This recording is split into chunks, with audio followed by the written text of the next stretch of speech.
Breaking news చూస్తున్నాం. TPCC chief Revanth Reddy నేటి నుంచి 5 రోజుల పాటు రాష్ట్ర వ్యాప్తంగా పర్యటించనున్నారు. హెలికాప్టర్లో ప్రయాణించడం ద్వారా రోజుకు 3 నియోజకవర్గాల్లో ప్రచారం చేయనున్నారు.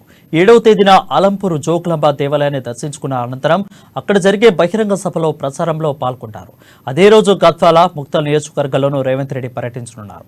ఈ నెల 8వ తేదీన ఖానాపూర్, ఆదిలాబాద్, జహీరాబాద్ నియోజకవర్గాల్లో, 9వ తేదీన పాలకుర్తి, హైదరాబాద్లో మైనార్టీ డిక్లరేషన్ ప్రకటించి సికింద్రాబాద్, సనత్నగర్ నియోజకవర్గాల్లో ప్రచారాన్ని చేయనున్నారు. 10వ తేదీన కామారెడ్డిలో జరిగే బీసీ గర్జన సభకు హాజరవుతారు.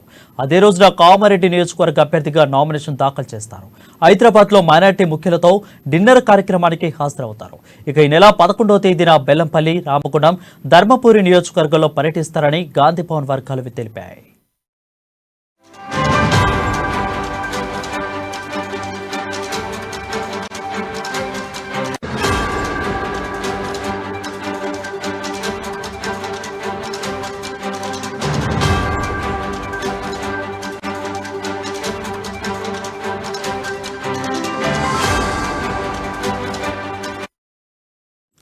బ్రేకింగ్ న్యూస్ చూస్తున్నాం. టీపీసీసీ చీఫ్ రేవంత్ రెడ్డి నేటి నుంచి 5 రోజుల పాటు రాష్ట్ర వ్యాప్తంగా పర్యటించనున్నారు. హెలికాప్టర్లో ప్రయాణించడం ద్వారా రోజుకు 3 నియోజకవర్గాల్లో ప్రచారం చేయనున్నారు. 7వ తేదీన అలంపూర్ జోగులాంబ దేవాలయాన్ని దర్శించుకున్న అనంతరం అక్కడ జరిగే బహిరంగ సభతో ప్రచారాన్ని ప్రారంభం కానుంది. అదే రోజు గద్వాల, ముక్తల్ నియోజకవర్గాల్లోనూ రేవంత్ పర్యటించనున్నారు. ఈ నెల 8వ తేదీన ఖానాపూర్, ఆదిలాబాద్, జహీరాబాద్ నియోజకవర్గాల్లో, 9వ తేదీన పాలకుర్తి, హైదరాబాద్లో మైనార్టీ డిక్లరేషన్ ప్రకటించి సికింద్రాబాద్, సనత్నగర్ నియోజకవర్గాల్లో ప్రచారాన్ని చేయనున్నారు.